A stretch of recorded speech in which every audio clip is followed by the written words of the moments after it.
I have to get my video production in for my 1,000 Ways YouTube channel.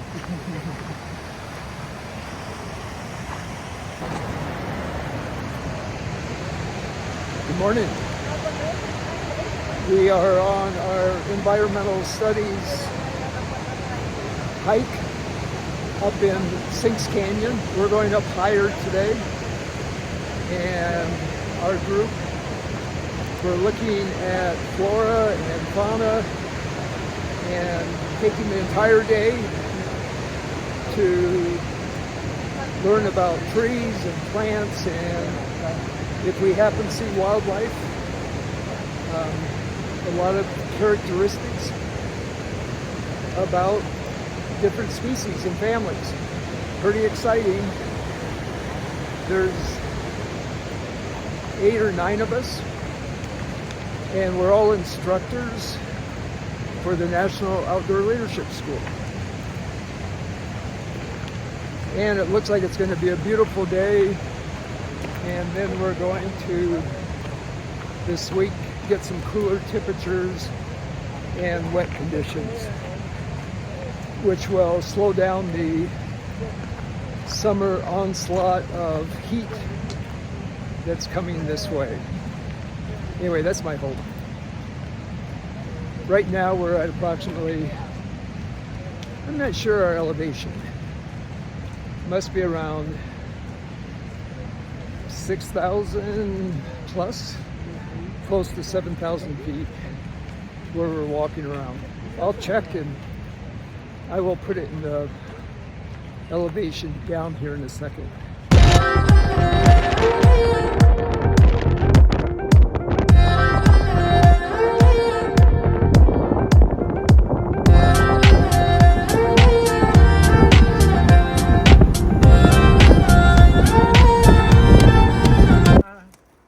There is a meristem that causes the tree to grow outward, to get thicker as it gets older. It's called meristem, M-E-R-I-S-T-E-M, and it's the growing, the fast dividing. Yeah, those. So will you show folks what you've got? They're down below the bud. There are these little things.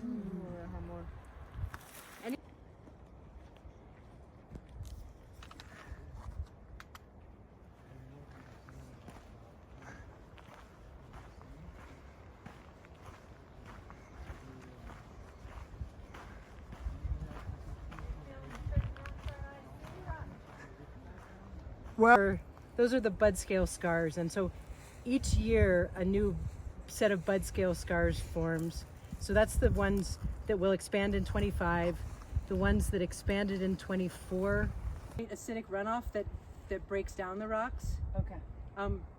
But the fungus really is structural, and who is creating the acid that breaks down the rocks? I think it's the two of them together. I don't know that it's one or the other. Okay.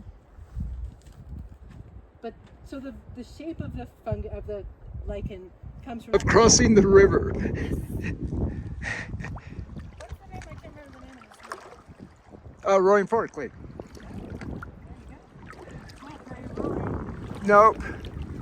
And this is a good place to cross. So we're coming back out at the end of the environmental hike study that we did today. And this is our crossing. Alright. I have 2 phones on me. I cannot afford to go over. You cannot. So I'm going really slow. I don't feel any risk of going. Well, some of those boulders right in that area were slippery. You can, if you go too fast, you can put your foot in the wrong place. Alright. So it's pretty fun to listen to these YouTube videos. My mind just goes. Well, we made it back to the parking lot at Worthen. Wow, I'm having problems with that.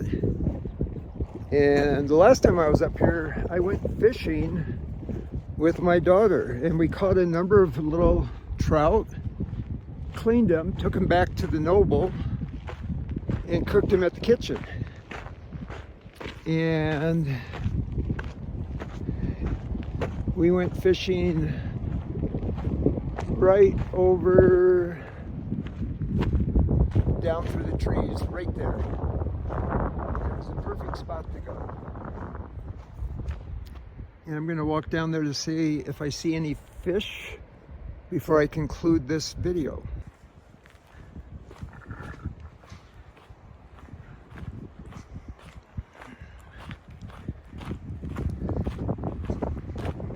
Well, I've camped in this area before, and you can see there's a fire ring here, and this is where we went fishing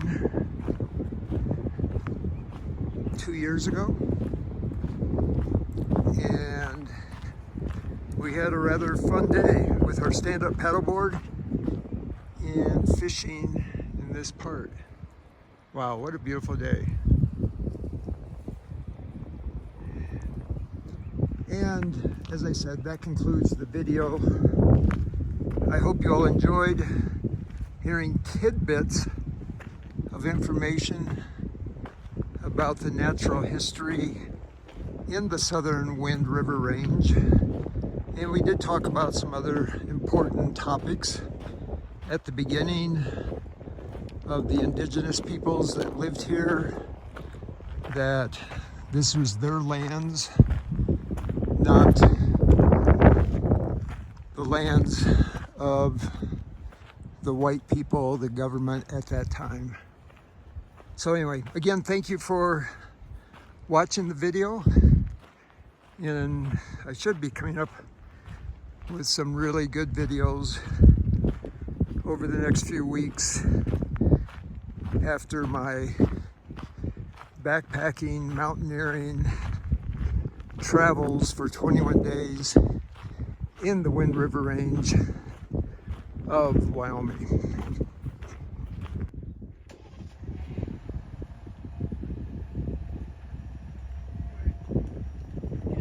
That is 13,000 foot Wind River Peak, highest peak in the Southern Wind River Range, and I hope to be on the summit there within the next week and a half or so, maybe 2 weeks, I hope.